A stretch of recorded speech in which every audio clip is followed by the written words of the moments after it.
আল্লাহ পাক বললেন যে এই লাঠিতে তোমার মুজিজা দিচ্ছি, লাঠি নিক্ষেপ করলেই জমিনে কি হয়ে যাবে ফেরাউনের সামনে, বা যারাই দেখতে চাইবে যে মূসা আপনি যে রাসূল, এর প্রমাণ কি? প্রমাণ এই তো দেখো, আমার এটা সাধারণ লাঠি, তুমি দেখো, ছুঁয়ে দেখো লাঠি, কিন্তু যখন ফেলবো সেটা কি হয়ে যাবে বিশাল অজগর সাপ। শুধু সাপ না, সোবানুমি বিশাল অজগর সাপ। আল্লাহ পাক তাই বলছেন যে ফালকা আসাহু, মূসা আলাইহিস সালামকে যখন ফিরআউন বলে যে তুমি যদি কোনো প্রমাণ নিয়ে এসে থাকো যে তুমি আল্লাহর পক্ষ থেকে এসে, তো বলো কি নিয়ে এসছো। তো মূসা আলাইহিস সালাম তার লাঠিটা ফেলে দিলেন। ফাইজা হিয়া সোবানুম মুবিন, তখন সহসা হঠাৎ করে, ফাইজা হিয়া হঠাৎ করে সেটি, ওই লাঠিটি সোবানুম মুবিন প্রকাশ্য একটি বিশাল অজগরে পরিণত হলো, বিশাল অজগর সাপ। সে সাপ সম্পর্কে তাফসীরকাররা যা লিখেছেন আল্লাহ জানে কতটুকু সেই তাফসীরটা সহি সনদে, কিন্তু সেই সাপ যখন হা করত তখন তার নিচের মুখ ফেরাউনের রাজপ্রাসাদের নিচে, আর ওপরটা একবারে হা করে গোটা প্রাসাদকে গিলতে যাচ্ছে এরকম। সুবহানাল্লাহ, এত বড় বিশাল অজগর। ফেরাউন এটা দেখার পরে ভয় তো পেয়েছে, কিন্তু সংশোধন হইল না, সংশোধন হওয়ার তৌফিক না। তাকে বহুবার দেখানো হয়েছে মুজিজা, ঠিক না, কিন্তু বিশ্বাস করে নাই। আল্লাহ যার ইমান নসিব রাখেনি, বদনসিব যে হতভাগা, তার অবস্থা এরকমই হবে। ওয়া নাজা ইয়াদাহু, আরেকটা দেখিয়ে দিলেন। দুটো প্রথম মুজিজা নিয়ে গেছেন, 9টি মুজিজার মধ্যে 2টি মুজিজা এখানে প্রথম নিয়ে গেছেন, সর্বপ্রথম।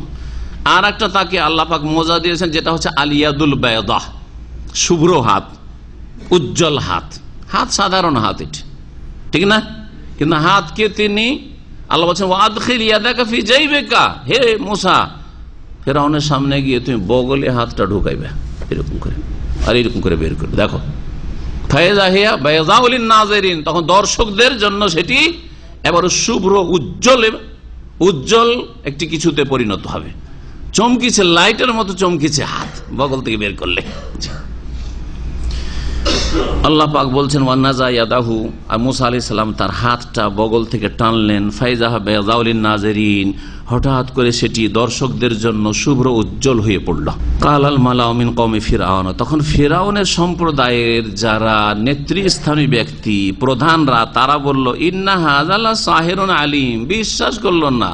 একটা বাহানা তো খুঁজতে হয়, আরে এ তো বড়ই অভিজ্ঞ জাদুকর, আলিম, হ্যাঁ বড়ই অভিজ্ঞতা সম্পন্ন জাদুকর, সাধারণ জাদুকর না। ইউরিদু আন ইউখরিজাকুম, এতে একটা বলে মানুষকে ধোঁকা দেওয়া হলো, জনগণকে ধোঁকা দেওয়া হলো। যারা নেতৃস্থানীয় ব্যক্তি যদি সত্যকে মানতে না চায়, জনগণকে বিভ্রান্ত করে বিভিন্ন কথার মাধ্যমে, বুঝছেন না। তার মধ্যে একটা হচ্ছে যে এই রকমের মিথ্যা অপবাদ দেওয়া যে এরা জাদুকর, যেমন ফেরাউনের সমাজের বা তার সভার নেতারা বলেছিল এবং ফেরাউনও বলেছিল যে হচ্ছে একজন বড় অভিজ্ঞ জাদুকর মূসা, জাদুকর। আর সেটা যুগটা ছিল জাদুর যুগ ছিল মিশরে।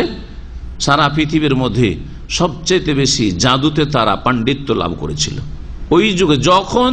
যখনকার মানুষ যেই সাবজেক্টে বেশি পণ্ডিত হইতো, তখন তাদেরকে দমন করার জন্য, তাদের সামনে নবুয়ত রেসালাতকে স্পষ্ট করে দেওয়ার জন্য সেই রকমেরই শক্তিশালী আল্লাহ পাক মুজিজা দিতেন।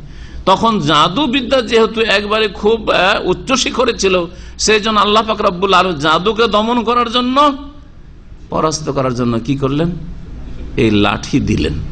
লাঠি জি, যে লাঠিকে তারা বলে যে জাদু। হাত সাধারণ হাত, আবার চমকেছে সাদা উজ্জ্বল হয়ে লাইটের মতো, এগুলো হচ্ছে জাদু নয় আসলে, এ হচ্ছে মুজিজা। মুজিজা আম্বিয়া রসুলগণ থেকে অসাধারণ হয়ে থাকে, এটাকে মুজিজা বলা হয়। আর আল্লাহ পাকের নেক বান্দার সবচাইতে নেক বান্দা আম্বিয়া রসুলগণের পরে সাহাবাই কেরাম, ভালো করে শুনে রাখেন, সাহাবাই কেরাম, ঠিক না, সাহাবাই কেরাম, তাবেইন, তাবা তাবেইন, তারপরে কিয়ামত পর্যন্ত যে কোনো সময় হইতে পারে। কিন্তু সবচাইতে বেশি যারা নেক তাদের কেরামত বেশি হবে না পরের লোকের কেরামত বেশি হবে? বলেন। কেরামত আউলিয়া, আউলিয়াদের কেরামত সত্য, আউলিয়াদের কেরামত সত্য, কিন্তু কেরামত সত্যিকার কেরামত হইতে হবে। যদি আম্বিয়া রসুলগণের অনুসারী আল্লাহর নেক বান্দাদের থেকে কোন অসাধারণ কিছু দেখা যায়, সেটা তাদের ক্ষমতায় থাকে। যেমন নবীদের ক্ষমতায়, মুসা আলাইহিস সালামের ক্ষমতা এটা ছিল না যে আমি লাঠিকে কি বানিয়ে দেব, সাপ বানিয়ে দেব।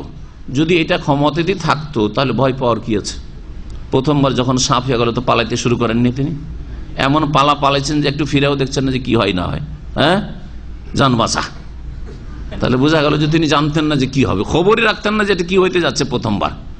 পরে সাহস হলে যে না এটা আসলে সাপ না, যখন বুঝতে পারলেন আল্লাহ বলে যে না না না তোমার লাঠি ধরো, তুমি সাপটা কি ধরো, লাঠি হয়ে যাবে তোমার হাতে আসলে। এই জন্য কেরামত সম্পর্কে বা মুজিজা সম্পর্কে এক শ্রেণীর লোকেরা বড়ই গোমরা হয়েছে, বিদআতপন্থীরা গোমরা হয়েছে। ওরা মনে করে যে কেরামত ওই অলির হাতে, অলির মধ্যে এত ক্ষমতা আছে যখন তখন কেরামতি দেখাইতে পারে। এটা ডাহা মিথ্যা কথা, ভালো করে শুনে রাখেন। নবীর এই ক্ষমতা নেই, এটা হচ্ছে আল্লাহর ক্ষমতা। নবীর হাত দিয়ে আল্লাহ প্রকাশ করেন। ঠিক তেমনই কোন সাহাবীর, কোন তাবেঈর, কোন আল্লাহর নেক বান্দার কোনো ক্ষমতা নেই। আল্লাহ পাক ইচ্ছা করলে কখনো অসাধারণ কিছু প্রকাশ করেন। অসৎ লোক, পাপিষ্ঠ, বিভিন্ন পাপে, জেনা ব্যভিচারে জড়িয়ে, সমকামিতে জড়িয়ে, নামাজ পড়েন না, বেদিন, আর তার থেকে যদি অলৌকিক কিছু দেখেন তাহলে সেটাকে বলবেন সেহর, জাদু। সেটা হচ্ছে জাদু। যেমন আমাদের দেশে আসামের জাদু, কামরূপের জাদু খুব প্রসিদ্ধ রয়েছে, আছে না নাই? তো এইসব জাদু গুলি অসৎ লোক যারা কুফরি কাজ করে, বিভিন্ন পাপে জড়িয়ে ডুবে থাকে, তাদের থেকে উড়ে হয়ে থাকে। কেরামতি সাহাবাই কেরামদের জামানায় হাজারে একটা পাওয়া যায় না, আর সমস্ত কেরামতি আরব দেশ থেকে ভারত উপমহাদেশে চলে গেছে। হ্যাঁ, আর তাদের কাছে এত বিশাল বিশাল ফ্যাক্টরি আছে, কেরামত আর কেরামত। কেরামতের নামে কি বলছে, আকাশে উড়ছে, পানিতে যায় নামাজ বিছিয়ে নামাজ পড়ছে, বোঝা গেছে। আর তারপরে ঢাকায় জোহর পড়লো, আসর এসে মক্কায়, মাগরিব মদিনায়। জি হ্যাঁ, সব গুমরাহির শেষ নেই। তারপরে এমন কেরামতি যে একদিন পরীক্ষা চলছে ভারতের সবচাইতে বড় মাদ্রাসায়, আপনারা নিশ্চয়ই জানবেন সেই মাদ্রাসা, পরীক্ষা চলছে। আর সেই পরীক্ষা হলের গেটে একজন বড় ওস্তাদ সেখানকার, সেই দিন ওখানে তার ডিউটি ছিল না।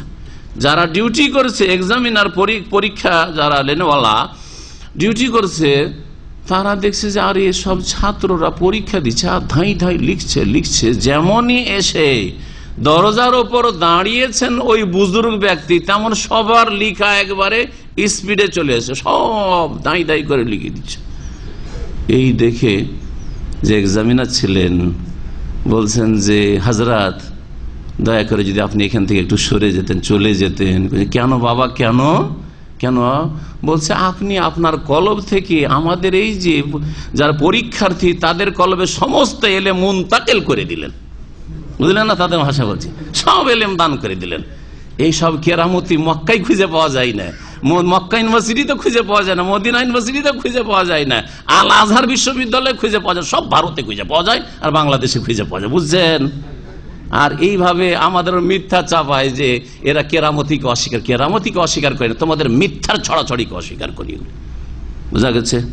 যদি এতই কেরামত থাকতো, সবগুলি কেরামতের কেসা 100 বছর আগে, 150 বছর আগে, বোঝা গেছে, সব ইংরেজ আমলে না হয় মোগল আমলে। এখনকার দেখান যে কার থেকে কেরামতি হচ্ছে, বেঁচে আছে ওই রকম লোক, ধরা পড়বে তাহলে চোর ধরা খাবে। বুঝছেন না? বলেন যে আচ্ছা ঠিক আছে, ওই বুজরুগদের ভক্তরা বা বুজরুগদের খলিফাগুলো তো আছে, তো দেখেন এখন এই যে জীবন্ত ব্যক্তি যে কেরামতি তার, দেখেন যদি কোরআন সুন্নাহর অনুসারী হয়, কোরআন সুন্নাহ অনুসারী প্রথম হইতে হবে, শিরক মুক্ত, বিদআত মুক্ত হইতে হবে, সৎ জীবন যাপনকারী হইতে হবে, বন্ড হইলে হবে না। আর তার থেকে যদি অলৌকিক কিছু দেখা যায় তাহলে হতে পারে কেরামতি, আমার কেরামত বিশ্বাস করি। কিন্তু তার আকীদায় শিরক আছে, সুফিয়ান আকীদা, তার আমলে বিদআত আছে, তারপরে তার কাজকর্মে ফরজ ওয়াজিব ছেড়ে থাকেন, ফরজ আদায় করে না, হারাম খায়, হুক্কা খায়, গাঁজা খায়, হ্যাঁ, আর নারীরা গিয়ে মুরিদ হয়, পায়ে চুমা দেয়, নির্জনতা, নারীরা হাত পা টিপিয়ে আর বলছে যে কেরামতি, আমার ওলির কেরামত হয়, পীর সাহেবের। এটা অসৎ লোকেরা। এদের থেকে তাহলে কি হইতে পারে? জাদু হইতে পারে। হ্যাঁ, জাদু হইতে পারে, জাদুর রাস্তা খোলা আছে। এরা জাদুকর, অথবা জিন বশে করে, অসাধারণ কিছু দেখায়। ভালো করে কেরামতের বিষয়টিকে মনে রাখবেন, কারণ এই দিয়ে বড়ই ধোঁকা দিচ্ছে ভারত উপমহাদেশের মুসলিমদেরকে বিদাতি মোল্লারা।